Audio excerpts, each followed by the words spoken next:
that for a sure deal? Pretty much. Okay. I mean, unless I really screw up, they will. Yeah. That's what I mean. I don't want to do. Yeah. Just think about your sure thing on this chair. If you have a paper, judge it out.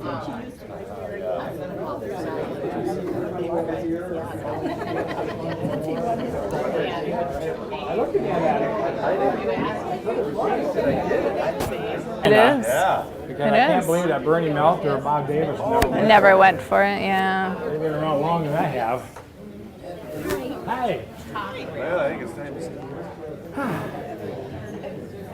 Well, good morning, everyone. If you wanted to find a seat, I think we're going to get things going. Welcome to our Adventures in Learning, and a salute to our veterans today. We've got, I think, a couple of great speakers lined up, and I think you're going to enjoy it. For those of you who don't know me, I'm Rod Johnson. I'm the Adventures in Learning, and a salute to our veterans today.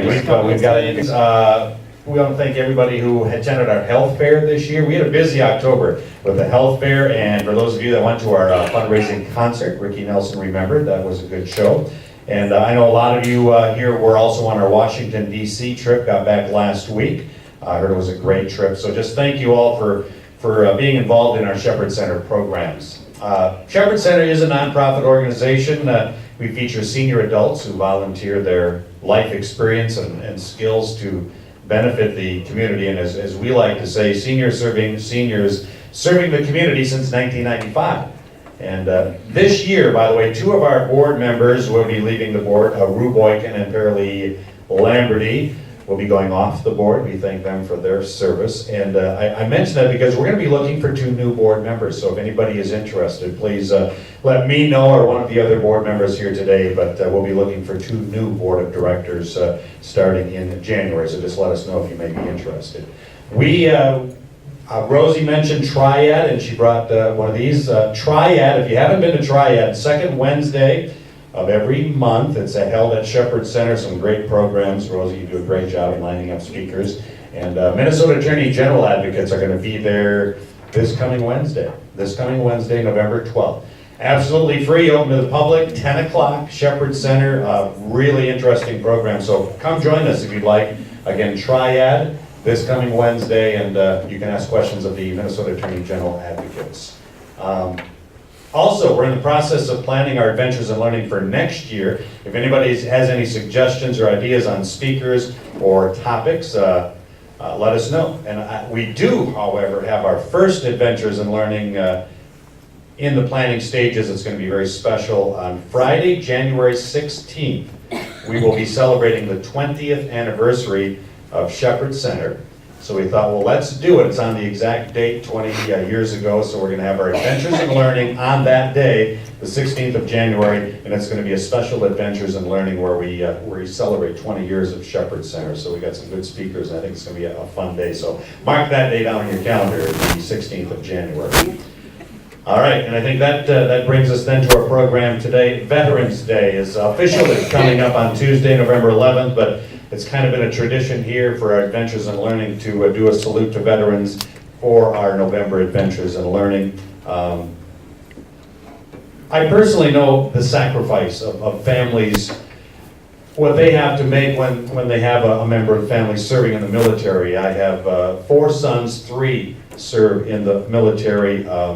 They've all been deployed. I think our oldest has been deployed at least 3 times, the others a couple of times. So it's a lot of things involved when you have a family member that serves in the military. So what's it like for a spouse and children when you have a family member gone for an extended length of time serving their country? Today, I think we're going to get a glimpse into what it's like with our first speaker, whose husband Scott seen 2 tours of duty in Iraq as part of the 134th Brigade Combat Team, also known as the Red Bull Unit. They have a daughter, Vanessa, son Bryce, reside in Cannon Falls. Would you please welcome our first speaker this morning, Sara Peer. Sara, thank you for coming and doing this today. Appreciate it. Thank you. Thank you, Rod, for asking me. When he asked me through Facebook, and at first I looked at the message and I thought, oh, I don't know if I can do that. And then I thought about it and I thought, it's really kind of natural for me, I guess, to just talk about it. If someone were just to see me on the street and ask me a question, it's very easy for me to talk about it. So why not? So, the weeks I've been thinking about this, it's been actually bringing back so many different emotions. I must have somehow blocked it out for some reason. I'm not sure why, even though it was so much of my life going through this, but for some reason I must have blocked out some of those memories. But I am very excited to be here. I figured when I was thinking about writing this speech, I kind of was all over the board, what should I do? And I think the best thing to do is kind of give you a timeline of my life a little bit. When I was a child, I really didn't know anything about the military at all. My dad was Morris Matson, and my mom is Audrey Matson. And I didn't know much about the military, except my dad was in the Army Reserves. And that's about it. He really hasn't talked about it. He really didn't. We just never talked about it. Then I went on and I graduated high school and college, and then I started my career at the Attorney General's office as a legal secretary. And I worked there, and a coworker of mine decided to set me up on a blind date. And that is how I met Scott. And later on, I asked her why she introduced the two of us, and she said because we were both tall and blonde, and that was the only reason.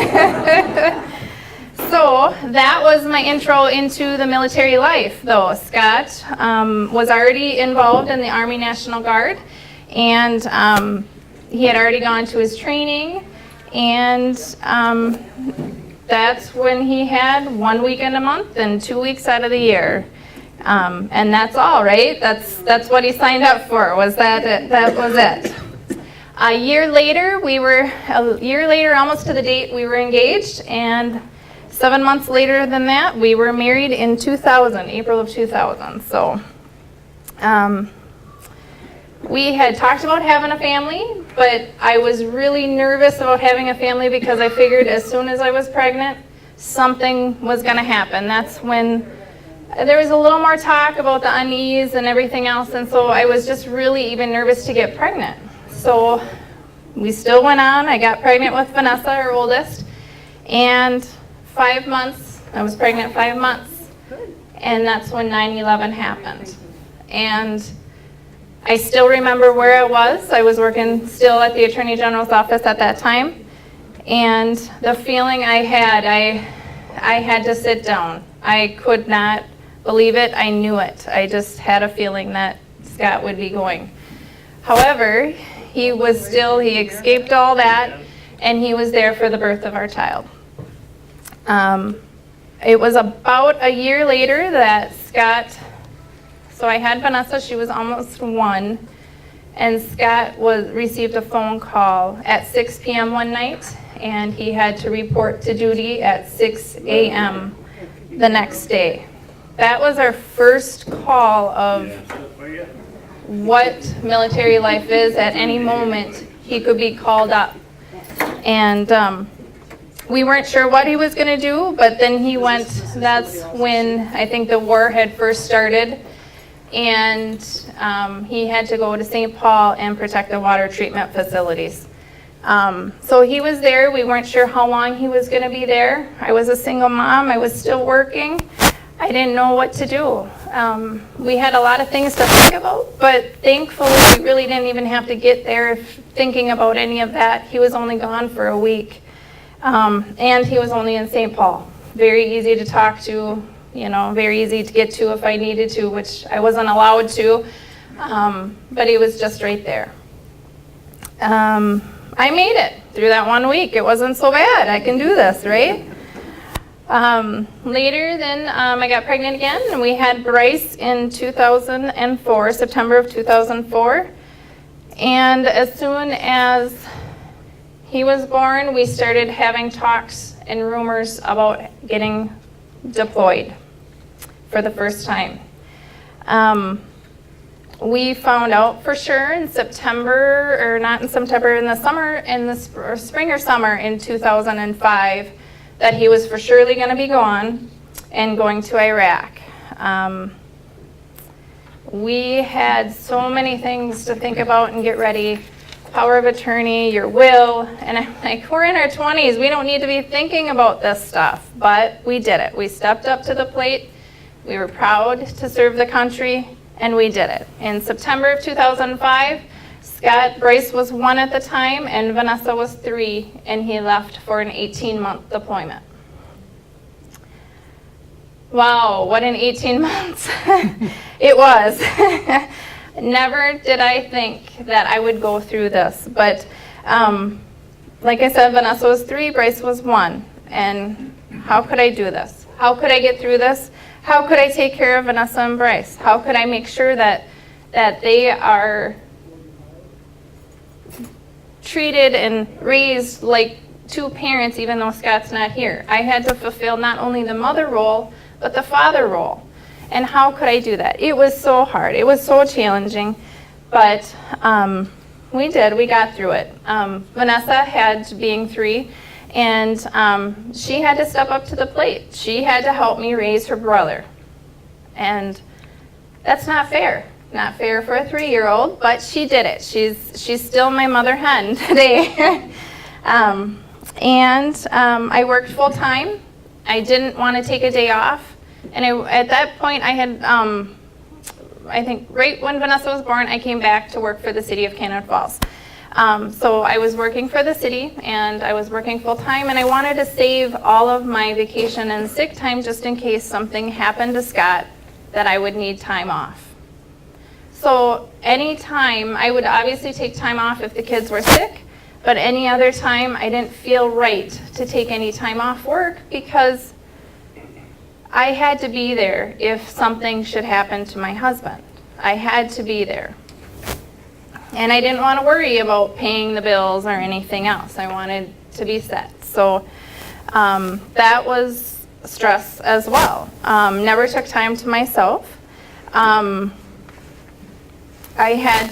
wanted to keep the kids involved in what they were doing, to keep their life as normal as possible. So sometimes that would mean calling my parents a lot, or my sisters. I have 3 older sisters, and asking them, will you take Bryce so I can take Vanessa to school? Or will you will you take the kids for a minute so I can run to do some grocery shopping, or running around, whatever I needed to do. Or sometimes it was taking that time. I did a lot of shopping. And I would that was my stress reliever, was to go shopping. And so my parents and my sisters were always there for me whenever they could see that I needed a break. I still had to maintain the home. I had to cook, I had to clean, I had to pay the bills, I had to mow the yard, I had to shovel the snow. Even if I beat my neighbors out there, my neighbors were wonderful with the snow. I still had to take all of that. I had to take care of everything that Scott and I would share together. We had to learn everything. Everything was new to me. I didn't know how active duty military worked, so the insurance, the benefits of mainly the insurance, or how he gets paid, where does that money go, what do we do with it. I mean, there's a lot of learning that came with that. The emotions and the tears I had to deal with, my own. I would try and hide it and keep it, but with the kids, when they'd have meltdowns, I'd always have to, they had them often, but it was a huge change for them. It wasn't easy for them because they were so little to understand why Dad had to go and why he was gone for so long. So I ended up taking my daughter to counseling because her meltdowns were so bad that I couldn't help her. And so I had to find a counselor. And we would take, once a week, go to counseling, and my mom would take Bryce for me. And so we could have more one-on-one time together. And it ended up being a wonderful thing for her and for me. you know, hard to think about. I thought about back when Bryce was still, he was 1, and things just aren't as easy. He had gotten croup in the middle of the night, and he was so bad I knew I had to take him to the ER, but Vanessa was sleeping. Do I wake her up and take both of them to the ER? And how could I do that? How can I care, you know, or do I call for help? And I did end up calling my mom and dad, and my mom came with me to the hospital, and my dad stayed home with Vanessa. You know, it's those little things that may be easy for someone, but for a single mom, it's not easy. And especially with 2 kids. If I just had 1, it would be a little easier, but 2, it was a little harder. The late nights. I had so many late nights. Pretty much that was my life. I don't think I really went to bed every night until 2 a.m. But that was mainly because I could talk to my husband then. The time difference was so different that this way he was just getting up and I was going to bed. So at least I could talk to him and know he was okay for the day. Holding that on my shoulders too, just to make sure he was taken care of. That was another thing. I mean,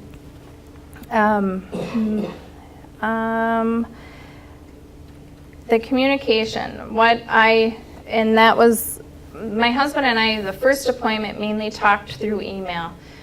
If I would get to work and have an email after sleeping from 2 a.m. until I get up to work, it was a good day because he was okay. That's how we really communicated as much as we could. We tried to Skype with the kids on the weekends, but it didn't really work very well. The internet over there was really slow, and here it kept cutting out a little bit. So that was really hard to do. So not only taking all those responsibilities, I signed up to be what's called an FRG leader. It's a family readiness group leader. And what they do is basically take care of all the soldiers' spouses and parents. If they have questions, if they need to know, is everything okay over in Iraq? Have you heard anything?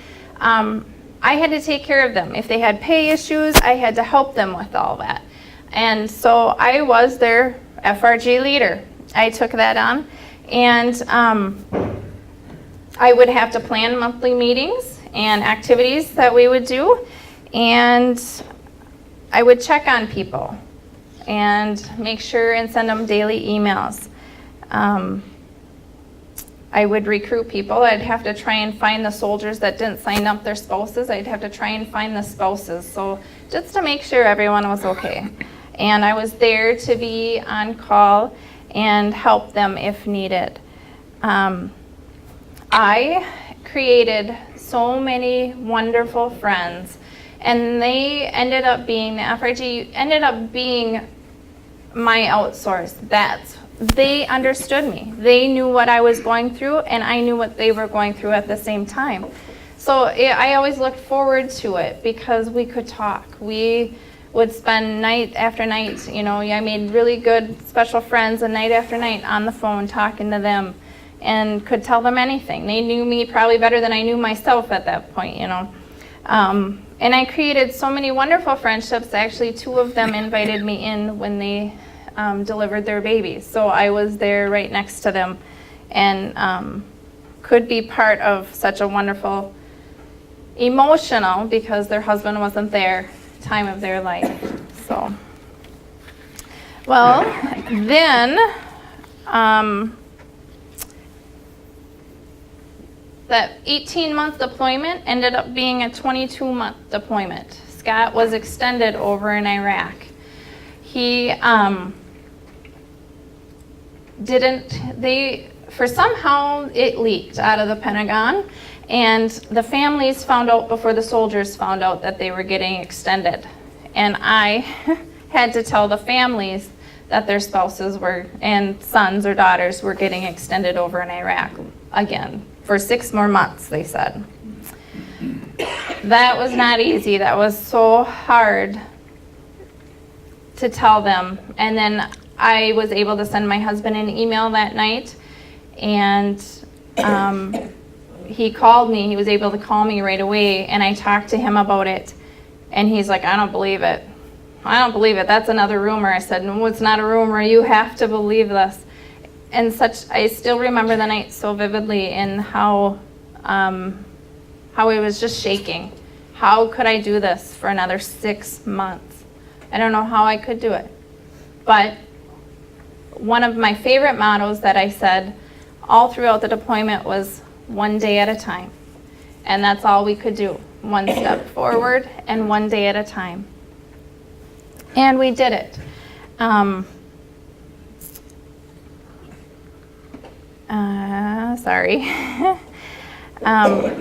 We did it. He came home at the end of July of 2007. Then we get to find a new normal. What's a new normal? Because he's changed, I've taken care of everything forever. And my mom even told me, she's bless her heart, told me I should really learn how to pull that camper behind that truck. And I said, hey, I've learned how to do everything else in this house. He can come home and do the one thing. She's like, Dad'll take you out. Nope, not gonna do it. So I still don't know how to pull a camper. But anyway, I knew how to do everything, so I would just do everything. And he was feeling very left out. And then it was trying to learn how to communicate. Well, I only knew how to communicate with him by email. So I would still go to work and send him an email, or I'd send him an email from home, and he's like, I'm right here, and I'm like, I'm sorry, So it was really hard for us. It was really, really hard for us. It was so different. He was different. I was different. The kids were different. Vanessa knew how to run the remote control didn't know how to run it before he left, and when he came home, she knew how to run that remote control, and he didn't like that too well, so they fought a lot, And it was so hard of that adjustment, and we struggled. And they say that it takes twice as long. So if the deployment was 2 years, it takes 4 years to get back to your new normal. That's a long time. We honestly, Scott and I, were falling apart. At first it was wonderful, and then as time went on, we remodeled our house. We were super busy, but we never took time to ourselves, and we were falling apart. Our marriage, honestly, if he wouldn't have taken the next step, which was a promotion through the National Guard, and if he wouldn't have done that and been called to active duty again for his second deployment, I really can honestly say that I don't believe that we'd be married still today. We really struggled, and it was very, very challenging for us to find our new normal. So in a way, and in a really bad way, I guess, it was a blessing that he went on his second deployment. This time it was supposed to be for a year, and it was for just a year. It was hard for me to believe that it would actually stay that way. But this was easy. I knew how to do it all. I didn't sign up to be the FRG leader though this time. I knew I needed more time to myself. I could help out, still participate in everything, but I was still tired from the first deployment. And there was only 19 months from when he came home till when he left the second time. So it was okay. I really didn't have, worries. I worried about him tremendously because I still loved him, even though we struggled, and I still worried about him. He was my he was the father of my children. And it was okay, and I was okay. It was still hard to see our kids go through that and say goodbye to their dad one more time. But we did it, and the kids knew it. They knew how to do this too. It wasn't new to them. I took more time for myself during the second deployment, and through the second deployment, Scott and I learned how to communicate better with each other. He would call more often, and it wasn't just through computers. And so he called a lot more, and our communication and talk to each other was a lot better. We helped our marriage by going through the second deployment. He had 2 weeks off in July, and he came home, and I was able to take that time off with him too, and that was wonderful. That was a good time that we could just be a family again and just spend it with the kids and each other. We did take this time. We took time with just the two of us. And the friendships, again, through the military that I have met, you can't replace them. They're still so special in my heart. All of those friends and all the people that have helped me through that time. Good thing, Scott, when he came home, the second time, he knew what he wanted to do in his life. He was kind of job hopping a little bit before he left. And then when he went on the second deployment, they taught him some computer stuff. And so when he came home, he knew that's what he wanted to do. So Scott went back to school. And thanks to the guards, huge benefit. And they paid for his schooling. And he went back to school and now has a wonderful career in computers. So he is doing very well. In March of 2003, he got out of the National Guard, and he no longer is part of any of that, which it was really kind of hard for me because that was our life ever since I met him from day one. And that was it. That's what we knew. That was, so it was really kind of hard for me. I tried to encourage him to stay in, but he was done. So after 16 years, he got out of the Guard. So still proud as can be of him, though. He really sacrificed a lot. It would be very hard to leave your family, your home, your children, and go over there for so long. It's unbelievable. I don't know how he did it. And he tells me he doesn't know how I did it either. I would like to switch places, though, and see kind of how he would do for once. For a week. Let's see how he does, right?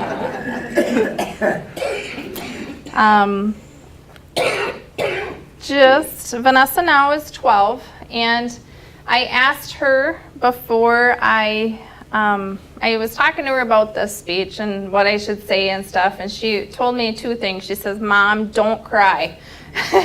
She knows me too well. And I'm doing good.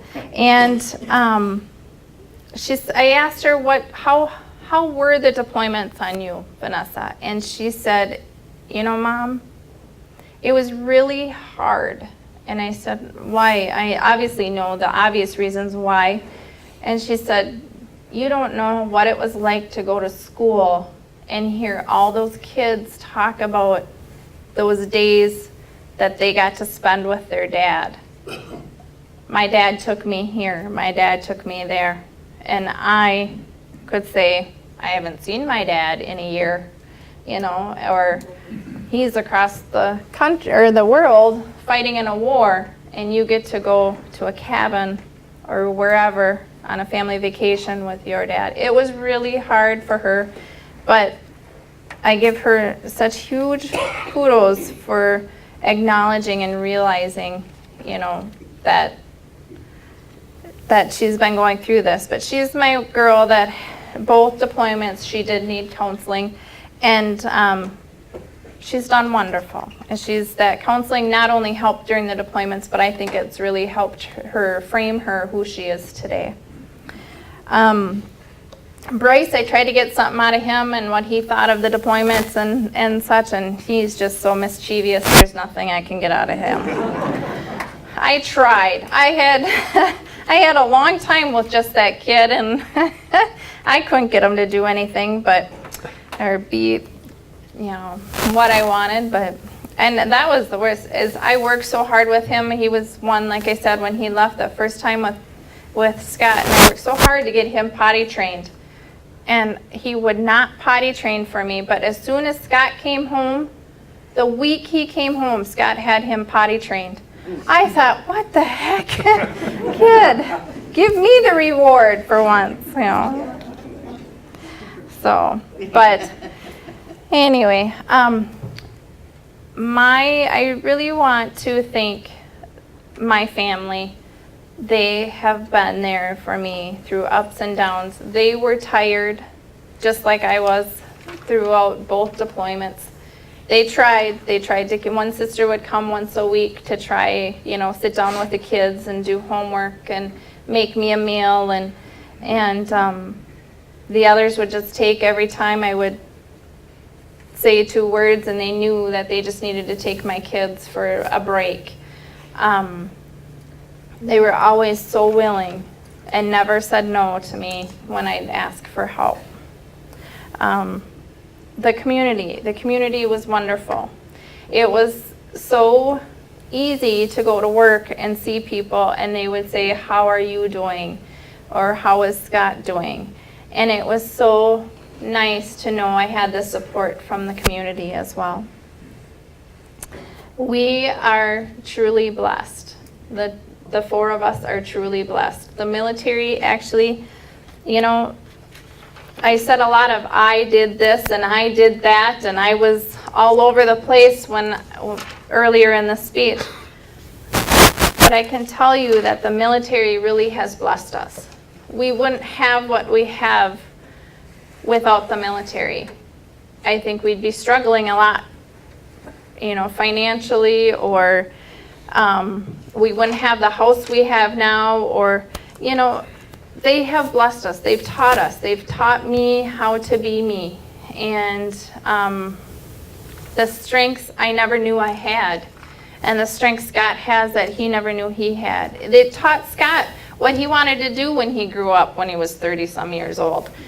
It taught him, and it taught my kids how to be so strong and how to hold their head high and to be proud of the country we live in. I see Bryce sometimes, and when you see him, he's always usually wearing a stocking cap on his head. And I get so proud of him when the national anthem comes on and he freezes and takes his hat off. It's unbelievable what the military has taught him. I don't think he would take it so seriously, unfortunately, if he didn't go through everything for the 34 months that Scott was gone. I don't know that he would be the way he is if it wouldn't be for that. So really, we went through very hard times. We went through struggles with our marriage because of the deployments. But I am here to say that Scott and I are doing wonderful now. Always, in any marriage, you have ups and downs, but we are doing very well. And thanks to the military, I think we are through that period of time, the double the deployment time, to get back on our feet, and I think we're doing very well. So, anyway, I think that wraps it up, but is there any questions? Does anyone have any questions for me? I was just curious, what made you decide to become an FRG leader? And then looking back, are you glad you did? What made me decide? When Scott was deploying, they needed someone to step up to the plate, someone who was willing to take care of families. And I have always felt like I should do that. I do like to take care of people, and it also gave me more of an in of knowing what's going on. Because of if there was, for say, a blackout in Iraq, which means all communication, no phones, no computers, they black everything out so they can't contact anyone in the outside world. I would find out about that, and I would find out about the reason why that would happen before anybody else. So if a parent would call me or a spouse would call me and say, what's going on over there, is everything okay? I could at least tell them that yes, everything is fine. And I always wanted to help out I really wanted to help out and get involved in the families. And am I glad that I did it the first time? I am thrilled I did it. I would not have been and met those wonderful ladies, because it was really ladies that came, not so many dads, but I wouldn't have met them had I not done it. And to be involved in something so personal as delivering a baby twice, that's amazing to me. And I so wish I could, it almost made me think about a career change of being a delivery nurse, but then after thinking about it more, I know, it's okay. I'm not a nurse. So, is there any other questions? This isn't really a question. I just want to express my appreciation for you sharing your knowledge and your experience with us. Some of us have not had close contact with the lives of the families, and I appreciate it, and I thank you.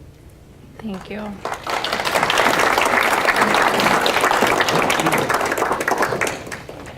Actually, I'll just hand it off. There you are. Thanks. Thank you. Let's give her another round of applause. That was great. Thank you, Sarah. Appreciate you sharing your story here this morning. And all right, I tell you what, let's take a little break here. We've got some refreshments. If you need some coffee or some goodies back there, now's the time to do it. So let's take a few minutes and we'll take a break, and then we'll I even resume brought with work. our I thought my second dad was speaker going to be here. coming. I was going to So throw him in. again, let's take a little break here.